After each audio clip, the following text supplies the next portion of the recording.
Welcome to our channel. ఈరోజు ఈ వీడియోలో మనం హై స్కూలు టెట్ డిఎస్సికి అటెండ్ అవుతున్నటువంటి స్టూడెంట్స్కి, హై స్కూల్ విద్యార్థులకి అందరికీ కూడా ఉపయోగపడేటటువంటిది కంపల్సరీగా వచ్చేటటువంటి బిట్స్ అన్నమాట. ఈ చాప్టర్ గురించి తెలుసుకుందాం. అదేంటంటే ఉపసర్గ్ ఆర్ ప్రత్యయ అన్నమాట. ఉపసర్గ్ అంటే ఏంటి, ప్రత్యయ అంటే ఏంటి, వీటిని ప్రాక్టీస్ చేయడానికి దాదాపు ఒక 30 బిట్లు కూడా మనం ఈ వీడియోలో చేసుకుంటున్నాం అన్నమాట. ముందుగా మనం అసలు ఉపసర్గ అంటే ఏంటి, ప్రత్యయ అంటే ఏంటి, అవి ఎలా ఏర్పడతాయి అనేది మనం ఈ వీడియోలో ఫస్ట్ తెలుసుకుందాం. ఈ ఉపసర్గ ప్రత్యయి తెలుసుకునే ముందు మనం శబ్దాంశ్ అనే పదాన్ని ఒకదాన్ని తెలుసుకోవాలి. శబ్దాంశ్ అనేది శబ్ద ప్లస్ అంశ, అంటే శబ్దము ప్లస్ అంశం కలిస్తే శబ్దాంశం అవుతుంది. అంటే ఇది శబ్దములో కొంత భాగం మాత్రమే అన్నమాట. ఈ శబ్దాంశానికి మనం విడిగా చూసామనుకోండి, దానికి ఎటువంటి మీనింగ్ కూడా ఉండదు. కానీ అది ఒక శబ్దంతో కలిసినప్పుడు దాని అర్థం పూర్తిగా మారిపోతుంది అన్నమాట. ఏ దో ప్రకారకే హోతే హై, ఇవి 2 రకాలుగా ఉంటాయన్నమాట. ఈ శబ్దాంశాలు అనేటివి 2 రకాలుగా ఉంటాయి. అవి ఏంటంటే, ఒకటి ఉపసర్గి, 2 ప్రత్యయ. ఉపసర్గ అంటే ప్రిఫిక్స్, ప్రత్యయ అంటే సఫిక్స్ అంటాం అన్నమాట ఇంగ్లీష్లో. ఇప్పుడు ఉపసర్గ ప్రిఫిక్స్ గురించి తెలుసుకుందాం. वह अव्यय या शब्दांश जो किसी शब्द के पहले आकर उसका अर्थ बदल देते हैं उन्हें उपसर्ग कहा जाता है. అది అవ్యయము లేకపోతే శబ్దాంశం అన్నమాట. ఏ శబ్దానికైనా ముందు చేరి దాని అర్థాన్ని పూర్తిగా మార్చేస్తే దాన్ని ఉపసర్గ అని చెప్పి అంటాం. చాలామంది ఏంటంటే శబ్దము దగ్గర పదము అంటూ ఉంటాం అన్నమాట. పద్ అనేది ఏంటి, శబ్ద అంటే ఏంటి అనేది చాలామందికి తెలియనటువంటి విషయం. శబ్ద అంటే ఒక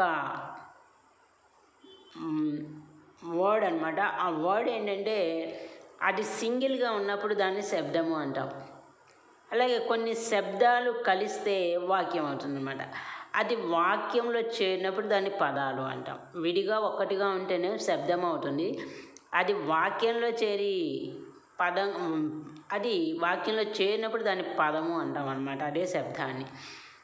ఇప్పుడు ఇక్కడ శబ్దానికి ముందు చేరి శబ్దాంశము ఆ శబ్దం యొక్క అర్థం పూర్తిగా మార్చేస్తుంది అన్నమాట. దాన్ని ఉపసర్గ అంటారు. ఉపసర్గ అనేది సంధి ఇచ్చేది ఏంటంటే ఉప ప్లస్ సర్గ అనమాట. ఉప్ అంటే సమీపు, సర్గ అంటే సృష్టి కర్ణ అనమాట. దీని అర్థం అన్నమాట. కిసి శబ్దకే సాత్ జుడకర్ నయా శబ్ద బనానా. ఏదైనా శబ్దంతో చేరి దాన్ని కొత్త శబ్దము ఏర్పడటం అనమాట. జో శబ్దకే పహలే లగకర్ శబ్దక అర్థ బదల్నే. ఆ శబ్దానికి ముందు చేరి ఆ శబ్దం యొక్క అర్థాన్ని పూర్తిగా మార్చేస్తుంది అన్నమాట. అది ఉదాహరణ చూద్దాం. చూడండి, ప్రత్యర్పణ్ అన్నది పదం. అసలు దీంట్లో ఉపసర్గ ఏంటి, ప్రత్యయ ఏంటంటే అర్పణ్ అనేది ఒక శబ్దం అన్నమాట. దీనికి ప్రతి అనేది ఉపసర్గ చేరింది. ఈ 2 కలిసేటప్పటికి ప్రత్యర్పణ్ అయిందన్నమాట. అట్లాగే అభిమాన్, దీంట్లో మాన్ అనేది ఒక పదము, అభి అనేది ఒక శబ్దాంశం, పదము కాదు శబ్దము. ఇది అభి అనేది శబ్దాంశం అన్నమాట. ఈ శబ్దాంశం చేరడంతో అభిమాన్ అయింది. ఇక్కడ మనకి ప్రతి కానీ అభి కానీ వీటికి విడిగా చూసుకుంటే అర్థం రాదనమాట. కానీ ఈ పదంతో కలవడం మూలాన దాని అర్థం పూర్తిగా మారిపోతుంది. దురాచార్, దుర్ ప్లస్ ఆచార్, ఇక్కడ దీంట్లో చేరింది దుర్ అనేటటువంటి ఉపసర్గ అనమాట, శబ్దాంశం ఉపసర్గ. అట్లాగే విహార్, వి ప్లస్ హార్, విహార్ అనమాట. చాలా చోట్ల మనము ఈ ఉపసర్గ అనేది చేరడం మూలాన ఆ శబ్దం విలోమ శబ్దంగా మారిపోయాయి చాలా ఉన్నాయి. చూడండి, హింస, హింసకి ముందు ఆచరిస్తే అహింస, ధర్మం అధర్మం, సత్యం అసత్యం, ఇలా చాలా వరకు కొన్ని వ్యతిరేక పదాలుగా కూడా వస్తాయన్నమాట. हिंदी में प्रचलित उपसर्गों को निम्नलिखित भागों में विभाजित किया जा सकता है. అయితే హిందీలో వాడుకలో ఉన్నటువంటి ఉపసర్గల్ని కింది విధంగా విభజించారంట.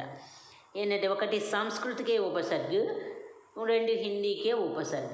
సంస్కృతికే ఉపసర్గ ఎన్ని ఉన్నాయంటే 22 ఉన్నాయన్నమాట. హిందీకే ఉపసర్గ ఎన్ని అంటే 13 ఉన్నాయి. ఇవి ప్రచలిత అయితే 13 ఉన్నాయి అన్నమాట. ఒకవేళ పరీక్షలో కనుక మనకి 13 ఇవ్వకపోయినట్లయితే 10 అనేది ఇస్తే మాత్రం 10 మాత్రమే ఆన్సర్ పెట్టాలన్నమాట. అంటే కొన్ని చోట్ల ఇక్కడ మనకి ప్రచలితలో 13 ఇచ్చినా కూడా 10 కూడా ఇవ్వచ్చు అనమాట. ఒక్కోసారి 13 ఇస్తే 13 పెట్టాలి, లేకపోతే 10 అనమాట. ఇక్కడ సంస్కృతం నుండి వచ్చిన ఉపసర్గలు 22 అనమాట. హిందీ ఉపసర్గలు వచ్చేటప్పటికి 13 అనమాట. నెక్స్ట్ ప్రత్యయ అనమాట. దీన్నే పరసర్గ అని కూడా అంటారు అనమాట. प्रत्यय परसर्गन गुड़ा अंटारू। प्रत्यय वह शब्दांश है जो शब्द के अंत में जुड़कर उसके व्याकरणिक रूप या अर्थ में परिवर्तन कर देता है। प्रत्यय दो प्रकार के हैं। ఈ ప్రత్యయ అంటే ఏంటంటే ఇది కూడా ఒక శబ్దాంశమే, కాకపోతే ఇది పదానికి చివర చేరి దాని అర్థాన్ని పూర్తిగా మార్చేస్తుంది. ఉపసర్గ అయితేనేమో ముందు చేరి అర్థాన్ని మార్చేస్తుంది, ప్రత్యయ అయితేనేమో చివరి చేరి అర్థాన్ని మార్చేస్తుంది అనమాట. ఈ ప్రత్యయ అనేవి రెండు రకాలు. అవేంటంటే కృదంత ప్రత్యయ లేకపోతే కృత్ ప్రత్యయ అని అంటారు అనమాట. రెండు తద్ధిత్ ప్రత్యయ. కృదంత ప్రత్యయ అంటేనేమో ధాతు లేకపోతే క్రియ అనమాట. క్రియకి ఒక శబ్దాంశము చేరుతుందన్నమాట. శబ్దాంశం చేరితే ధాతుకు కానీ క్రియకు కానీ దాన్ని కృదంత అంటాం. ధాతు అంటే ఏంటంటే మళ్ళీ అది కూడా తెలియదేమో. ధాతు అంటే ఏంటంటే క్రియ యొక్క మూల రూపం అన్నమాట. ఆ మూల రూపాన్ని మనం ధాతు అంటాము. అదే ఇంగ్లీష్లో వచ్చేటప్పటికి రూట్ వెర్బ్ అంటాం అనమాట. అంటే ఇప్పుడు పడన అని ఉందనుకోండి, పడ్ అనేది ఒక ధాతు అనమాట. దాన్ని లింగ వచన కాలాలను బట్టి దాని యొక్క రూపం మారుతూ ఉంటుందన్నమాట. మూల రూపం ఏది అంటే ధాతు రూపం పడ్ అనమాట. అట్లాగనమాట. తద్ధిత ప్రత్యయం అంటే సంజ్ఞ సర్వనామ విశేషణ ఈ పదాలకి శబ్దాంశం జోడిస్తే అది తద్ధిత ప్రత్యయం అవుతుందన్నమాట. మరి ఇప్పుడు మనం చాలా ఉపసర్గ ఆర్ ప్రత్యయాల అంతరం ఏంటంటే, ఉపసర్గ అంటే శబ్దానికి ముందు చేరుతుంది శబ్దాంశం, ప్రత్యయం అంటే శబ్దానికి చివర చేరుతుంది. అది మెయిన్ ముఖ్యంగా గుర్తుపెట్టుకోవాలి. చాలామంది ఏం చేస్తారంటే ఈ ఉపసర్గ ప్రత్యయి పెట్టడంలో కన్ఫ్యూజన్ అవుతారు. ఒక్కొక్కసారి మనకి ఏమవుతుందంటే ఒకే పదంలో ఉపసర్గ ప్రత్యయం రెండు కూడా వస్తాయన్నమాట. ఇప్పుడు మరి ఈ ఉపసర్గని ప్రత్యయని మనం ఈజీగా ఎలా మైండ్లో ఫిక్స్ చేసుకోవాలి అంటే ఒక చిన్న ట్రిక్ అనమాట. ఇప్పటివరకు కూడా అది ఎవరు చెప్పలేదు. మనం వర్ణమాలలో చూద్దాం. వర్ణమాలలో ఉపసర్గలో ఫస్ట్ లెటర్ ఏంటంటే ఓ అనమాట. ప్రత్యయలో పా అనేటటువంటి లెటర్ అనమాట. మనం వర్ణమాల వరుసనే రాస్తూ ఉంటే దాంట్లో ఫస్ట్ ఓ వస్తుందా పా వస్తుందా చూస్తుంటే ఊ అనేటటువంటి అక్షరం ముందు వస్తుంది, పా అనేది తర్వాత వస్తుంది. కాబట్టి ఊ అంటే ఉపసర్గ ముందు వస్తుంది కాబట్టి పదానికి ముందు చేర్చండి. పా తర్వాత వస్తుంది కాబట్టి పదం తర్వాత చేర్చండి. పా అంటే ప్రత్యయ. ఆ చిన్న ట్రిక్ మన మైండ్లో ఉంటే ఇక అసలు ఉపసర్గ ప్రత్యయ జన్మలో మనం మర్చిపోవన్నమాట. అది ముందు పెట్టాలా వెనక పెట్టాలా అనేది. సో ఇప్పటివరకు మరి ఉపసర్గ ప్రత్యయ గురించి అర్థమైంది అనుకున్నాం. ఇప్పుడు నెక్స్ట్ ఏంటంటే ప్రాక్టీస్ టెస్ట్. మరి ఈ ఉపసర్గ ప్రత్యయ గురించి దాదాపు మనం ఒక 30 బిట్స్ దాకా చేసుకుందాం అనమాట. ఫస్ట్ బిట్, उपसर्ग का प्रयोग होता है. उपसर्गनी ఎక్కడ ప్రయోగిస్తారు అంటే शब्द के आदि में, शब्द के मध्य में, इनमें से कोई नहीं, शब्द के अंत में. शब्द के అంతలో చేర్చేది ఏంటి ప్రత్యయ అనమాట. शब्द के मध्य అనేది అసలు లేదు, इसमें कोई नहीं అనేది లేదనమాట. शब्द के आदि में లేకపోతే ఆరంభ में जोड़, शब्द के आदि या आरंभ में అనేది ఆన్సర్ అనమాట. మొదట చేర్చేది ఉపసర్గ. कौन सा उपसर्ग आचार शब्द से पूर्व लगने पर उसका अर्थ जुल्म हो जाता है. ఏ ఉపసర్గని ఆచార్ అనే పదానికి ముందు చేరిస్తే దానికి ఆ అర్థము జుల్మ్ అని చెప్పేసి నేరము అని వస్తుంది అని అన్నమాట. ఇక్కడ మరి క్వశ్చన్ ఇచ్చినప్పుడు చాలా జాగ్రత్తగా కన్ఫ్యూజన్ అవ్వకుండా చదువుకోవాలన్నమాట. ఆచార అనే పదానికి ఏ ఉపసర్గని చేరిస్తే జుల్మ్ అవుతుందన్నమాట. దుర్, అతి, అన్, నిర్, నిరాచార అని అన్నాం కదా. అలాగే అతి, అన్నాచార్ అని అన్నాము, దురాచార్. ఇక్కడ ఏంటంటే జుల్మ్ అనే మీనింగ్ కూడా మనకి రావాలి కాబట్టి అతి ప్లస్ ఆచార్ అత్యాచార్. మనకు ఆన్సర్ వచ్చేటప్పటికి బి అనమాట, అతి అనమాట. अलंकरण में कौन सा उपसर्ग है. अलम కరణ్. దీంట్లో మనం దీన్ని సంధి విచ్ఛేదం చేస్తే మనకి ఎలా వస్తుంది? అలం ప్లస్ కరణ్ అనమాట, అలంకరణ్. మరి దీంట్లో ఉన్నటువంటి ఉపసర్గ అనేది ఆన, అలన్న, అల్లమ్మ, కరణ. కరణ అనేది అసలు చివరి ఉంది కాబట్టి అది తీసేసేయాలి. ఈ మూడిట్లో ఆ తీసేస్తే లంకరణ్, అది మీనింగ్ ఉండదు అనమాట. ఇక్కడ అలన్, నా అనేది రాదన్న, అల్లం. కాబట్టి మనం ఇక్కడ సి అనేటటువంటిది ఆన్సర్ అనమాట. అలం అనే ఉపసర్గ చేర్చు. లిఖావట్ మే ప్రత్యయ్. ప్రత్యయ్ అంటే ఏంటమ్మో మనకి పదానికి అదే శబ్దానికి తర్వాత చేరేటటువంటిది ప్రత్యయ్ అనమాట. మరి లిఖావట్ అనే పదంలో ప్రత్యయ్ ఏంటంటే అట్, వట్, ఆవట్, అవట్, ఆవట్ అనమాట. ఇక్కడ మనకి విడదీసుకున్నప్పుడు లిక్ ప్లస్ ఆవట్ అని వస్తుంది అనమాట. కాబట్టి లిఖా ప్లస్ అట్ అనేది రాదు కదా, లిక్ ప్లస్ అట్ అనేది వట్టు రాదు లిఖా అని, అట్లాగే అవట్టు కూడా రాదనమాట. లిక్ ప్లస్ ఆవట్ ఇక్కడ దీర్ఘం ఉంది కాబట్టి ఆ అనమాట. మన ఆన్సర్ వచ్చేటప్పటికి లిక్ ప్లస్ ఆవట్, డి ఆన్సర్ అనమాట. व्यवस्था से पूर्व कौन सा उपसर्ग लगाए कि उसका अर्थ विपरीत हो जाए. వ్యవస్థ అనే పదానికి ముందు ఏ ఉపసర్గ చేరిస్తే దాని అర్థం ఆపోజిట్ వర్డ్, విపరీత్ అంటే వ్యతిరేక పదం అవుతుంది. ఆ చేర్చాలా, పరి చేర్చాలా, ఆ చేర్చాలా, అప్ చేర్చాలా. వ్యవస్థ అంటే అవ్యవస్థ కాబట్టి దీనికి ముందు ఏం చేరాలంటే ఆ అనేటటువంటి పదం శబ్దాంశం చేరితే కనుక అది విపరీతార్థ అవుతుందన్నమాట. కాబట్టి మన ఆన్సర్ వచ్చేటప్పటికి ఏ అనమాట. गमन शब्द को विपरीतार्थ बनाने के लिए आप किस उपसर्ग का ప్రయోగ్ కరెంగే. గమన్ అనే పదానికి వ్యతిరేక పదం రావడం కోసం మీరు ఏ ఉపసర్గని ప్రయోగిస్తారు? క్వశ్చన్ చాలా జాగ్రత్తగా అర్థం చేసుకోవాలి, ఇది చాలా చాలా ఇంపార్టెంట్. ఆ చేర్చాలా, ప్రతి చేర్చాలా, అను చేర్చాలా, ఉప్పు చేర్చాలా అన్నారు. గమన్ అంటే ఏంటి? జానా అంట, వెళ్ళిపోవడం. మరి దానికి ఆపోజిట్ వర్డు ఏమొస్తుందంటే రావడం. జానాకి ఆపోజిట్ వర్డ్ ఆనా. కాబట్టి దీనికి ఉపసర్గ ఏం చేర్చాలంటే ఆ అనేటటువంటి ఉపసర్గం చేస్తే ఆ ప్లస్ గమన్, ఆ గమన్. ఆ గమన్ అంటే రాక అని అర్థం అన్నమాట. प्रागैतिहासिक में कौन सा उपसर्ग है? प्रागैतिहासिक దీంట్లో ఏ ఉపసర్గ ఉంది? ప్రాక, ప్రాణ, ప్రాగ, ప్రాణ. ఇక్కడ మనకి సంధి విచ్ఛేదం చేసినప్పుడు ఖా అది సంధి కలిసినప్పుడు గాగా మాత్రం అనమాట. ప్రాక్ ప్లస్ ఐతిహాసిక్ అన్న, ఇతిహాసిక్. ప్రాక్ ప్లస్ ఇతిహాసిక్. మనకు వైజ్ఞానిక్ కూడా విజ్ఞాన్ ప్లస్ వైజ్ఞానిక్ అవుతుంది అనమాట. అట్లాగే ఇది కూడా అనమాట. ప్రాక్ ప్లస్ ఇతిహాసిక్, ప్రాగైతిహాసిక్ అనమాట. మనకి ఇక్కడ ఉపసర్గ వచ్చేటప్పటికి ప్రాక్ కా రావాలి ఇక్కడ. సంవిధాన్ శబ్దమే ప్రత్యయ క్యా హై? సంవిధాని, సంవిధాని శబ్దమే ప్రత్యయ క్యా హై? ప్రత్యయ అంటే శబ్దానికి చివర చేరేటటువంటిది. మరి నీనా, ధానీనా, ఈనా, ఆనీనా. ఇక్కడ చాలామంది ఏం చేస్తారంటే ప్రత్యయ అంటే చివర ఉన్నటువంటి అక్షరం రాసేస్తారు. నీ ఉంది కాబట్టి నీ ప్రత్యయ అనుకుంటారు. అది కాదు, మనం దాన్ని విడదీసినప్పుడు ఆ పదానికి అర్థం అనేది రావాలన్నమాట. ఇక్కడ సావధాన్ అనేది ఒక పదం అనమాట. దానికి మనం ఏం చేర్చామంటే ఈ అనేటటువంటి చేర్చాం, సావధాని అని అనమాట. కాబట్టి ఇక్కడ మనకు ప్రత్యయ ఏంటంటే ఈ సి అనమాట. ఆన్సర్ సావధాని. आहट, आवट, आस आदि किस प्रकार के तद्धित प्रत्यय हैं? ఆవట్, ఆహట్, ఆస్ అనేటటువంటి ఏ రకానికి చెందినటువంటి తద్ధిత ప్రత్యయాలు అని చెప్పి చెప్తున్నారు. ఇక్కడ చూడండి, ఆహట్ అని అనుకోండి, ఘబరాహట్. ఆవట్, లిఖావట్. ఘబరానా అంటే భయపడటం, లిఖావట్ అంటే రాష్టం అనమాట. ఇవి మనకి దేని గురించి తెలియజేస్తున్నాయి అనేది ఒకసారి మనం ఆలోచించుకోవాలి. కర్తృవాచ్య అసలు వాచ్యం కాదు, మనకి ఇక్కడ అడిగింది ఏంటి? ప్రత్యయాలు. కర్మవాచ్య కర్తృవాచ్య కాదు, కర్మవాచ్య కాదు.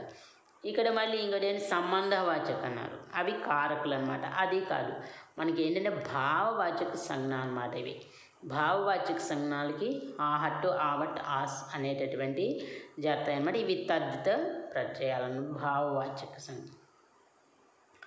భావవాచక సంజ్ఞ అనమాట. ఇక్కడ భిక్షుక్ మే ప్రత్యయ హై. భిక్షుక్ అనే పదంలో ప్రత్యయం ఏముంది? ఆ ఉందా, ఉక్కు ఉందా, ఊ ఉందా, అక్కు ఉందా? దీన్ని మనం విడదీసుకోవాలి. భిక్ష ప్లస్ ఉక్కు, భిక్ష ప్లస్ ఉక్కు కలిస్తే భిక్షుక్ అవుతుంది అనమాట. ఇక్కడ మన ఆన్సర్ వచ్చేటప్పటికి బి అనమాట, ఉక్కు చేరింది అనమాట. ఇక్కడ ప్రత్యయ ఉక్కు. మళ్ళీ లేఖక్ అనే పదం ఉందనుకోండి, ఇది కూడా చాలా ఇంపార్టెంట్. లేఖక్లో ప్రత్యయం ఏముందంటే లేఖ్ ప్లస్ అక్ అనమాట. లేఖక్, లేఖ్ ప్లస్ అక్. అక్కడ ప్రత్యయం ఏంటంటే అక్ అనమాట. सत शब्द को स्त्रीवाचक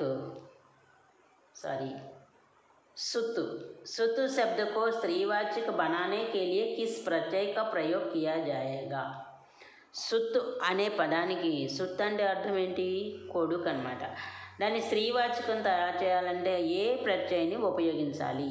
ఆ, ఈ, ఇక్, ఈ. వీటిలో ఏ ప్రత్యయం చేరిస్తే అది స్త్రీవాచకం అవుతుంది? సుత్ అంటే కొడుకు, కూతురు అంటే సుత్కి సుతా దీర్ఘం పెట్టాలన్నమాట. అంటే ప్లస్ ఆ. మన ఆన్సర్ వచ్చేటప్పటికి ఆ అనమాట. చూడండి, మనకు కొన్ని చాలా వరకు మహోదయ్, మహోదయ అంటాం, ఛాత్ర, ఛాత్ర, శిష్యు, శిష్య అంటాం అనమాట. అలాగే ఇక్కడ సుత్, సుత అనమాట. దీనికి ఆ అనేటటువంటి ప్రత్యయం చేరిస్తే స్త్రీవాచకంగా మారుతుందన్నమాట. स्पृश्य शब्द को विलोमार्थक बनाने के लिए किस उपसर्ग का प्रयोग करेंगे? స్పృశ్య అనే దానికి ఏ ఉపసర్గ చేరిస్తే విపరీతార్థ లేకపోతే విలోమ షడ్ ఆపోజిట్ వర్డ్ అవుతుంది? ఆ, నీ, కు, ను. దీంట్లో ఏది చేర్చాలి అంటే స్పృశ్యు ఇందాక మనం కొంచెం చెప్పుకున్నాం, అధర్మ, అసత్య, అసత్య అని ఇట్లా, అహింస. ఇప్పుడు ఇది కూడా అలాంటిది అనమాట. స్పృశ్యకి ఆ అనేటటువంటిది చేరిస్తే అస్పృశ్య అనమాట. స్పృశ్య అంటే అంటుకునేది, అస్పృశ్య అంటే అంటుకోకూడదు అనమాట. क्वेश्चन नंबर 13, अनुज शब्द को स्त्रीवाचक बनाने के लिए आप किस प्रत्यय का प्रयोग करेंगे? अनुज, అనుజ్ అంటే చోటాబాయి, చిన్నవాడు అని అర్థం అనమాట. దాన్ని స్త్రీవాచకం చేయాలంటే ఏ ప్రత్యయం, స్త్రీలింగంలోకి మార్చడానికి ఏ ప్రత్యయాన్ని ఉపయోగించాలి? ఈయ, ఈన, ఇక్క, ఆ. ఇక్కడ మనకి చాలా వరకు ఇవన్నీ కూడా ప్రత్యయాలే అనమాట. ఇక్కడ మనం ఇందాక చెప్పుకున్నట్టు ఛాత్ర, ఛాత్ర, మహోదయ్, మహోదయ ఇలా దీర్ఘం పెడితే కనుక అవి స్త్రీవాచకం సుత్, సుత అని చెప్పుకున్నాం. అట్లాగే ఇది కూడా అనుజ్, అనుజ అంటే ఆ చేర్చాలన్నమాట. మన ఆన్సర్ వచ్చేటప్పటికి డి అనమాట. చెలియా, పఠనీయ और कहानी में कौन सा प्रत्यय है? చెలియా, పఠనీయ, కహానీ మూడిట్లో ఉన్నటువంటి ప్రత్యయాలు ఏంటి? మనం ఎప్పుడైనా కూడా ప్రత్యయ అంటే చివరి ఉన్నటువంటి ఆ రూపాన్ని మనం చూసుకోవాలి. ఇక్కడ యా ఉంది, ఇక్కడ యా ఉంది, యా ఉంది, ఈ ఉంది అనమాట. ఇక్కడ ఫస్ట్ దాంట్లో ఈయా, ఈయు, ఆని ఉంది. తర్వాత రెండో చూడండి, ఈ యా, చెలియాలో ఈ యా ఉంది. ఫస్ట్ అది చూసుకోండి. తర్వాత ఫస్ట్ది ఈ యా ఉండాలి, దీంట్లో ఉందా? లేదు. దీంట్లో ఉందా? లేదు. దీంట్లో ఉందా? లేదు. కాబట్టి మనకి చలియా దీంట్లో ఈ యా ఉంది, పఠనీయలో ఈ ఉంది, తర్వాత కహానీలో క ప్లస్ ఆని, ఆని ఉందన్నమాట. కాబట్టి మన ఆన్సర్ వచ్చేటప్పటికి ఏ అనమాట. कृदंत प्रत्यय किन शब्दों के अंत जुड़ते हैं? కృదంత ప్రత్యయ ఏ పదాలకి చివర్లో చేరుతుంది? సర్వనామక, విశేషణక, క్రియాక, సంజ్ఞాక. మనం చెప్పుకున్న కృదంత అన్న కృత్ అన్న ఒకటే. ఇది ధాతువు కానీ క్రియకి కానీ తర్వాత చేరుతుంది అన్నాం. కాబట్టి మన ఆన్సర్ వచ్చేటప్పటికి సి, క్రియ అనమాట. ముఖ శబ్ద మే సమ్ ఉపసర్గ लगाने से बनेगा. ముఖ అనే పదానికి సమ్ అనేటటువంటి ఉపసర్గని కనుక చేరిస్తే ఏమవుతుంది? సమ్ అనేది ముందు చేరాలన్నమాట. సమ్ ప్లస్ ముఖ మనకి ఏమవుతుంది? సన్ముఖ, సమ్ముఖ, షడ్ముఖ, సన్మం, ముఖ.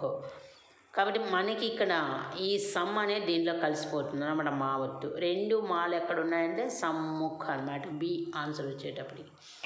जो धातु या शब्द के अंत में जोड़ा जाता है उसे कहते हैं. ధాతు కానీ శబ్దానికి కానీ చివర చేరేటటువంటి దాన్ని ఏమంటాం? అవ్యయ అంటామా, ప్రత్యయ అంటామా, ఉపసర్గ అంటామా, సమాస అంటామా? సమాస అనేది ఆన్సర్ లేదు. తర్వాత అవ్యయ కూడా కాదు. అవ్యయ అంటే దాని యొక్క లింగ వచన కారకాలని కాలాన్ని బట్టి రూపం మారేది కాదు. ఇక్కడ మనకి ఉపసర్గ అంటే ముందు చేరేది, కానీ ఇక్కడ మనకి ఏమడిగారు? ప్రత్యయ అనమాట. జో ధాతు అంతమే, శబ్దకే అంతమే అన్నారు కాబట్టి మన ఆన్సర్ వచ్చేటప్పటికి బి ప్రత్యయ. సంస్కార్ మే ప్రయుక్త ఉపసర్గ హై. సంస్కార్లో ఏ ఉపసర్గ ఉంది? దాన్ని విడదీసుకోండి. విడదీసుకుంటే సమ్ ప్లస్ కార్ అనమాట. సమ్ ప్లస్ కార్ సంస్కారం. సమ్స్, సన్స్, సమ్, సన్ అనమాట. సమ్ ప్లస్ కార్ సంస్కారం అనమాట. అక్కడ మన ఆన్సర్ వచ్చేటప్పటికి సి అనమాట. खंडहर लुटेरा शब्द में प्रत्यय क्या है? ఖండహరు లుటేరాలో ప్రత్యయం ఏముంది? ఇందాక మనం చెప్పుకున్నట్టుగా ప్రత్యయం అంటే చివరి ఏమున్నాయో చూసుకోండి. ఇక్కడ హర్ ఉంది, ఇక్కడ రా ఉంది, ఏరా. ఫస్ట్ది హర్, ఎరా. ఈలా అన్నారంటే చివరి లా లేదు మనకి. అలాగే రా అన్నారు, రా ఉంది, ఇక్కడ రా ఉంది. దాన్ని విడదీసినప్పుడు అది అర్థం వస్తుందో లేదో చూసుకోవాలి. ఖండ్, లుట్ ఇవి రెండు మొదటి పదాలు కాబట్టి మనకి చివర ఖండ్ ప్లస్ హర్ ఖండహర్, లుట్ ప్లస్ ఏరా లుటేరా అవుతుంది. మన ఆన్సర్ వచ్చేటప్పటికి ప్రత్యయ ఏ ఆన్సర్ అవుతుంది. ఖిలాడి గమనీయ శబ్దమే ప్రత్యయ కౌన్ సా హై? ఖిలాడి గమనీయ ఈ రెండిట్లో ఉన్నటువంటి ప్రత్యయాలు ఏంటి చూడండి. ఫస్ట్ మనకి చివర ప్రత్యయ అంటే చివర ఉన్నటువంటి ఆకారం చూసుకోండి. ఇక్కడ ఆడి ఉంది, నీ అని ఉందన్నమాట. నీ అంటే దాన్ని కూడా విడదీసుకోవాలన్నమాట. ఇక్కడ మనకు చూడండి డి రావాలి, ఈ రావాలి. ఇక్కడ నీ ఉంది, లేదు కాబట్టి ఇక్కడ హర్ ఉంది, రెండో దాంట్లో లేదు, తర్ర లేదనమాట. మనకి కిలాడిలో కిల్ ప్లస్ ఆడి కిలాడి, గమన్ ప్లస్ ఈ గమని అనమాట. మన ఆన్సర్ వచ్చేటప్పటికి ఏ అనమాట. घटना शब्द में किस उपसर्ग लगाने से उसका अर्थ विपरीतार्थ होता है? ఘటన అనే పదానికి ఏ ఉపసర్గ చేరడం వలన అది వ్యతిరేక పదం అవుతుంది? పరి చేర్చాలా, బి చేర్చాలా, దుర్ చేర్చాలా, కు చేర్చాలా? ఘటన, దుర్ఘటన అనమాట. కాబట్టి మనకి సి ఆన్సర్ అనమాట.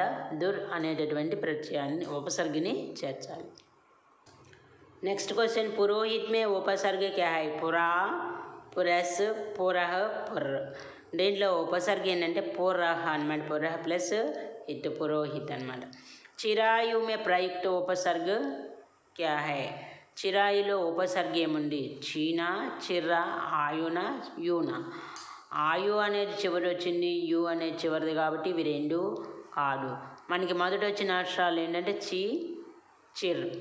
ఇక్కడ మనం విడదీస్తే చిర్ ప్లస్ ఆయు చిరాయు అవుతుంది. కాబట్టి మనకి ఉపసర్గ వచ్చేటప్పటికి బి చిరాయు ఆన్సర్.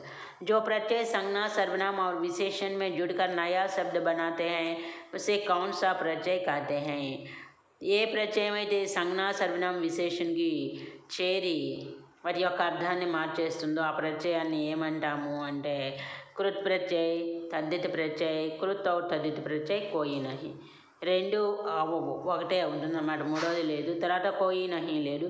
తద్దిత ప్రత్యయం అంటే మనకి సంజ్ఞా సర్వనామ విశేషణకి చివర చేరేటటువంటి. కృత్ ప్రత్యయం అంటే ధాతు కానీ క్రియకు కానీ చేరేటటువంటి.